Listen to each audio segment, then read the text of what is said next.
दोस्तों ICC one day world cup 2023 के रोमांचक मुकाबले में ऑस्ट्रेलिया के खिलाफ खेलते हुए भारतीय टीम के बड़े नाम के सभी बल्लेबाजों के पूरी तरह से फ्लॉप साबित होने के बाद संकट में आ गई थी टीम इंडिया। लेकिन दोस्तों इसके बाद संकट मोचन का रूप लेकर के आए विराट कोहली और केएल राहुल ने अपने बल्ले से किया चमत्कार और लगभग हार चुके मुकाबले में अंतिम के ओवरों में आती सी बल्लेबाजी करते हुए कंगारू गेंदबाजों का जम के काटा चालान और दे दी उन्हें क्रिकेट इतिहास की सबसे शर्मनाक हार। नमस्कार दोस्तों, स्वागत है आपके अपने मन पसंदीदा क्रिकेट चैनल क्रिक बोबो में। दोस्तों इस वीडियो में हम आपको हाल ही में भारत और ऑस्ट्रेलिया के बीच चेन्नई के चेपक क्रिकेट स्टेडियम में खेले गए रोमांचक मुकाबले की पूरी रोमांचक हाईलाइट आपको परोसने वाले हैं। लेकिन दोस्तों वीडियो में आगे बढ़ने से पहले आपको क्या लगता है कि रविंद्र जडेजा, आर अश्विन और कुलदीप यादव में से कौन टीम इंडिया का सबसे घातक स्पिन गेंदबाज है? अपनी कीमती राय कमेंट सेक्शन में जरूर बताएं। वीडियो पसंद आए तो इसे लाइक करिए और चैनल को अभी कभी सब्सक्राइब जरूर कर दीजिए। तो दोस्तों चेन्नई के चेपक क्रिकेट स्टेडियम में क्रिकेट इतिहास की दो दिग्गज टीमें भारत और ऑस्ट्रेलिया की टीमें एक दूसरे के आमने सामने खड़ी थी, जहां पर दोस्तों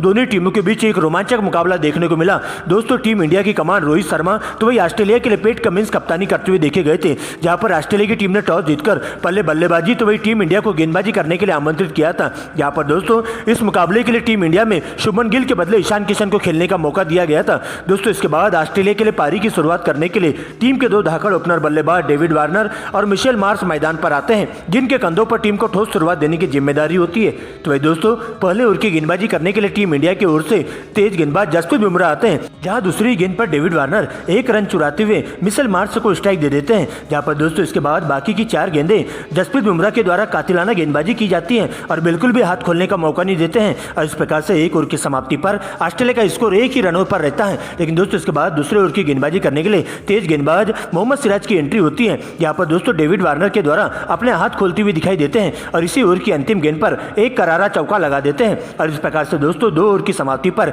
ऑस्ट्रेलिया का स्कोर बिना विकेट गंवाए 5 रनों तक पहुंच जाता है। लेकिन दोस्तों इसी बीच तीसरे ओवर की गेंदबाजी करने के लिए एक बार फिर से टीम इंडिया के विकेट टेकर तेज गेंदबाज जसप्रीत बुमराह आते हैं और आते ही कंगारू टीम पर पूरी तरह से काल बनकर टूट पड़ते हैं। जहां पर दोस्तों ओवर की दूसरी गेंद पर 5 रनों के स्कोर पर ऑस्ट्रेलिया की टीम को पहला बड़ा झटका मिशेल मार्श के रूप में लग जाता है, जहां पर दोस्तों एक आउटस्विंग गेंद पर गेंद बल्ले का बाहरी किनारा लेते हुए स्लिप में खड़े विराट कोहली के हाथों में चले जाता है कैच, जहां पर विराट कोहली के द्वारा एकदम हवा में उछलकर इस कैच को लपका जाता है और इस प्रकार से दोस्तों मिशेल मार्श 6 गेंदों में बिना खाता खोले ही पवेलियन का रास्ता नाप लेते हैं। लेकिन दोस्तों इसके बाद डेविड वार्नर का साथ देने के लिए स्टीव स्मिथ मैदान पर आते हैं और आते ही दोनों बल्लेबाज काफी संभल कर खेलते हुए दिखाई देते हैं और विकेट को बचाकर चलते हुए सिंगल डबल के साथ ऑस्ट्रेलिया की पारी को कछुए की चाल से आगे बढ़ाने का काम करते जाते हैं। लेकिन दोस्तों इसी बीच 5वें ओवर में मोहम्मद सिराज के एक ही ओवर में डेविड वार्नर के द्वारा 2 करारे चौके जड़ दिए जाते हैं। तो दोस्तों 6वें ओवर में जसप्रीत बुमराह पर स्टीव स्मिथ के द्वारा एक वन बाउंस चौका जड़ दिया जाता है और इस प्रकार से 6 ओवर की समाप्ति पर ऑस्ट्रेलिया का स्कोर 1 विकेट के नुकसान पर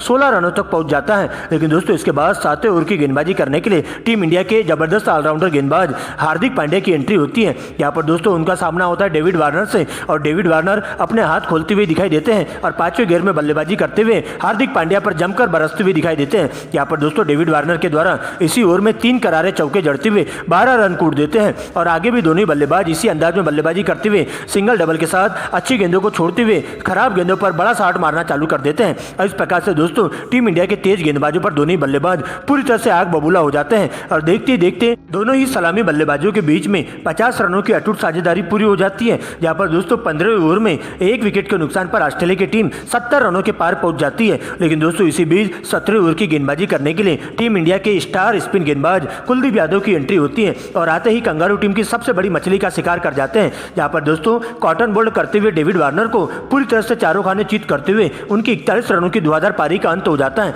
और इस प्रकार से दोस्तों 17वें ओवर की तीसरी गेंद पर 74 के स्कोर पर ऑस्ट्रेलिया की टीम को दूसरा बड़ा झटका डेविड वार्नर के रूप में लग जाता है। लेकिन दोस्तों इसके बाद नए बल्लेबाज के रूप में लबुशेन मैदान पर आते हैं और स्टीव स्मिथ के साथ मिलकर आगे का मोर्चा संभालते हुए अच्छी गेंदों को छोड़ते हुए खराब गेंदों पर बड़ा शॉट मारना चालू कर देते हैं और गेंद को मैदान के हर कोने में पहुंचाते हुए टीम के स्कोर को 25 ओवर की समाप्ति पर ही 100 रनों के पार पहुंचा देते हैं। लेकिन दोस्तों इसके बावजूद भी दोनों बल्लेबाज मिलकर टीम इंडिया के तेज गेंदबाजों पर पूरी तरह से बरसते हुए दिखाई देते हैं और उनकी लाइन लेंथ बिगाड़ने का काम करते हैं। लेकिन दोस्तों इसी बीच एक बार फिर से ऑस्ट्रेलिया पर काल बनकर टूट पड़ने के लिए टीम इंडिया के स्पिन गेंदबाज सर जडेजा की एंट्री होती है। यहाँ पर दोस्तों अच्छी लाइन में दिखाई दे रहे स्टीव स्मिथ को 46 रनों के स्कोर पर क्लीन बोल्ड कर देते हैं और इस प्रकार से दोस्तों 110 के स्कोर पर ऑस्ट्रेलिया की टीम को तीसरा बड़ा झटका स्टीव स्मिथ के रूप में लगता है। जहां पर दोस्तों 28वें ओवर की पहली गेंद पर स्टीव स्मिथ क्लीन बोल्ड होते हुए डगआउट की ओर लौट जाते हैं। इसके बाद दोस्तों नए बल्लेबाज के रूप में ऑस्ट्रेलिया के विकेटकीपर बल्लेबाज एलेक्स कैरी की एंट्री होती है। लेकिन दोस्तों इसके कुछ देर बाद ही एक बार फिर से जडेजा के द्वारा घातक गेंदबाजी देखने को मिलती है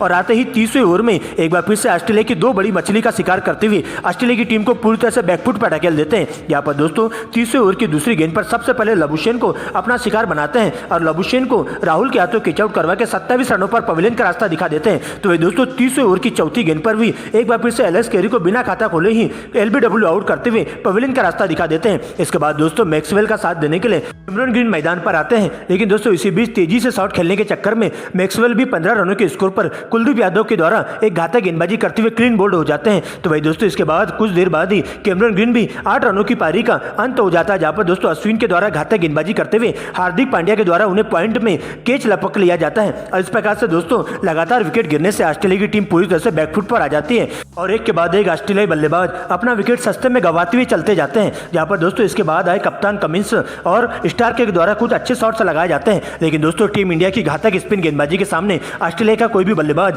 ठीक कर बल्लेबाजी नहीं कर पाता है और ताश के पत्तों की तरह ढहती हुई चले जाता है। जहां पर दोस्तों सबसे पहले कमिंस 15 रन बनाकर अय्यर के हाथों कैच आउट होकर बुमराह का शिकार बन जाते हैं। तो वही दोस्तों एडम जंपा मात्र 6 रन बनाकर हार्दिक पांड्या के द्वारा कोहली के द्वारा कैच आउट होकर पवेलियन का रास्ता नाप लेते हैं। तो वही दोस्तों ऑस्ट्रेलिया का अंतिम विकेट स्टार्क के रूप में लगता है। यहाँ पर दोस्तों वे 28 रनों की धुआंधार पारी खेलकर पवेलियन का रास्ता नाप लेते हैं, जहां पर स्टार्क के बल्ले से 2 चौके और एक गगनचुंबी छक्का देखने को मिलता है और इस प्रकार से मोहम्मद सिराज के द्वारा स्टार्क को अय्यर के हाथों कैच आउट करवाकर ऑस्ट्रेलिया की पारी का सुपड़ा साफ कर देते हैं और इस प्रकार से ऑस्ट्रेलिया की टीम तो 99 रनों पर ही ऑल आउट हो जाती है और इस रोमांचक मुकाबले में टीम इंडिया को जीत हासिल करने के लिए पूरे 200 रनों का टारगेट दे दिया जाता है। लेकिन दोस्तों इसके बाद लक्ष्य का पीछा करने के लिए भारतीय टीम की तरफ से कप्तान रोहित शर्मा का साथ देने के लिए बाएं हाथ के विस्फोटक बल्लेबाज ईशान किशन मैदान पर आते हैं। तो वही दोस्तों ऑस्ट्रेलिया के लिए पहले ओवर की गेंदबाजी करने के लिए तेज गेंदबाज मिचेल स्टार्क आते हैं और आते ही ओवर की चौथी गेंद पर सबसे पहले ईशान किशन को कैमरन ग्रीन के हाथों कैच आउट करवा के बिना खाता खोले ही पवेलियन का रास्ता दिखा देते हैं और इस प्रकार से 2 रनों पर ही टीम इंडिया का पहला विकेट गिर जाता है। इसके बाद दोस्तों रोहित शर्मा का साथ देने के लिए अय्यर आते हैं, लेकिन दोस्तों दूसरे ओवर में हेजलवुड के द्वारा कातिलाना गेंदबाजी देखने को मिलती है। यहाँ पर दोस्तों सबसे पहले रोहित शर्मा को बिना खाता खोले ही एलबीडब्ल्यू आउट कर पवेलियन का रास्ता दिखा दिया जाता है। तो वही दोस्तों इसी ओवर की अंतिम गेंद पर अय्यर भी 3 गेंदों पर बिना खाता खोले ही वार्नर के हाथों कैच आउट होकर पवेलियन का रास्ता नाप लेते हैं और इस प्रकार से 3 विकेट जल्दी से गिरने से टीम इंडिया पूरी तरह से बैकफुट पर आ जाती है और एक के बाद एक सस्ते में अपना विकेट गंवाते हुए चले जाते हैं और टीम इंडिया के टॉप ऑर्डर बल्लेबाज पूरी तरह से लड़खड़ाते हुए बैकफुट पर आ जाते हैं। लेकिन दोस्तों इसके बाद संकट मोचन का रूप लेकर के विराट कोहली का साथ देने के लिए केएल राहुल की एंट्री होती है और आते ही दोनों बल्लेबाज शुरुआत में कछुए की चाल से काफी संभल कर खेलते हुए दिखाई देते हैं और ऑस्ट्रेलिया के तेज गेंदबाजों का डटकर मुकाबला करते हुए चले जाते हैं। जहां पर दोनों ही बल्लेबाज सावधानी पूर्वक खेलते हुए अच्छी गेंदों को छोड़ते हुए खराब गेंदों पर ही बड़ा शॉट मारते हैं और बिना रिस्क के लिए टीम के स्कोर को कछुए की चाल के साथ आगे बढ़ाने का काम करते जाते हैं और 10 ओवर की समाप्ति पर टीम इंडिया का स्कोर 3 विकेट के नुकसान पर 45 रनों तक पहुंच जाता है। लेकिन दोस्तों इसी बीच एक बार फिर से 11वें ओवर से सबसे पहले विराट कोहली अपने हाथ खोलते हुए दिखाई देते हैं और आती सी बल्लेबाजी करते हुए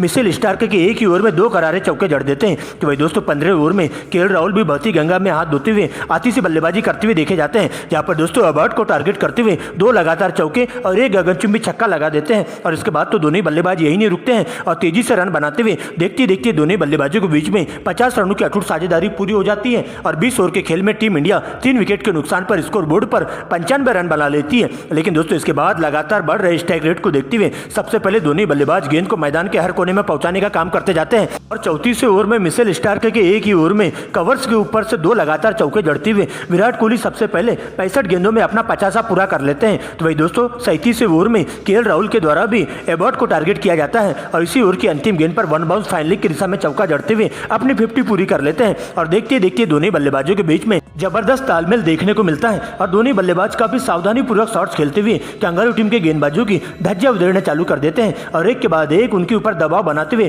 टीम को जीत के काफी करीब पहुंचाने की पूरी कोशिश करते हैं और इस प्रकार से 35 ओवर की समाप्ति पर ही टीम इंडिया 3 विकेट के नुकसान पर स्कोर बोर्ड पर 150 रन बना लेती है और इस प्रकार से दोनों बल्लेबाजों के बीच में 203 गेंदों में 150 रनों की अटूट साझेदारी पूरी हो जाती है। दोनों बल्लेबाजों की यह साझेदारी ऑस्ट्रेलिया को जीत से काफी कोसों दूर फेंक देती है और मैदान के हर कोने में गेंद को पहुंचाने का काम करते जाते हैं। यहाँ पर दोनों बल्लेबाज अच्छी गेंदों को छोड़ते हुए खराब गेंदों पर बड़ा हिट मारना चालू कर देते हैं और ऑस्ट्रेलिया के लिए पूरी तरह से काल बनकर टूट पड़ते हैं और कंगारू टीम के गेंदबाजों के परखच्चे उड़ाकर रख देते हैं और इस प्रकार से दोनों बल्लेबाजों के बीच में 167 रनों की अटूट साझेदारी पूरी हो जाती है। लेकिन दोस्तों इसी बीच तेजी से रन बनाने के चक्कर में 38वें ओवर की चौथी गेंद पर एक बार फिर से टीम इंडिया को चौथा बड़ा झटका 167 रनों पर लग जाता है, जहां पर दोस्तों विराट कोहली बड़ा शॉट खेलने के चक्कर में सीमा रेखा के पास लबुशेन के हाथों कैच आउट होकर हैजलवुड का शिकार हो जाते हैं। यहाँ पर दोस्तों विराट कोहली की 85 रनों की धुआंधार पारी का अंत हो जाता है। लेकिन दोस्तों इस प्रकार से केएल राहुल और विराट कोहली के बीच में चौथे विकेट के लिए 167 रनों की अटूट साझेदारी का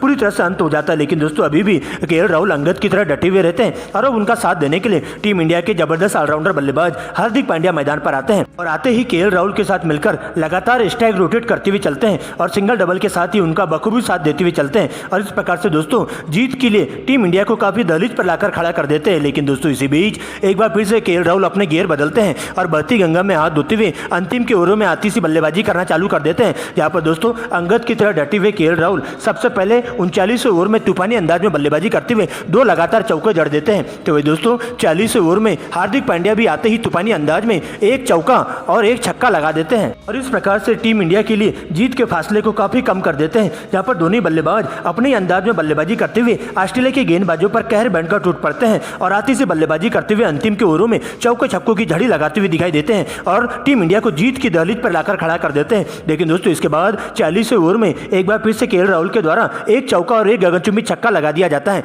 जबकि 42 ओवर में हैजलवुड को टारगेट करते हुए दूसरी गेंद पर केएल राहुल के बल्ले से चौके के रूप में विनिंग शॉट देखने को मिलता है। यहाँ पर दोस्तों कवर्स के ऊपर से 1 चौका लगा देते हैं और इस प्रकार से टीम इंडिया स्कोर बोर्ड पर 4 विकेट गंवाकर 201 रन बना लेती है और ऑस्ट्रेलिया की टीम को 6 विकेट से राउंड देती है। और इस प्रकार से दोस्तों टॉप ऑर्डर बल्लेबाजों के पूरी तरह से लड़खड़ाने के बाद केएल राहुल और विराट कोहली की धुआंधार पारी से टीम इंडिया इस ऐतिहासिक मुकाबले में कंगारू को 6 विकेट से राउंड देती है। यहाँ पर केएल राहुल के द्वारा 115 गेंदों में 97 रनों की आतिशी पारी देखने को मिलती है, जो कि नाबाद लौट जाते हैं और उनके बल्ले से 8 चौके और 2 गगनचुंबी छक्के देखने को मिलता है और केएल राहुल की इस धुआंधार 68 की पारी के बदौलत ही उन्हें प्लेयर ऑफ द मैच घोषित किया जाता है।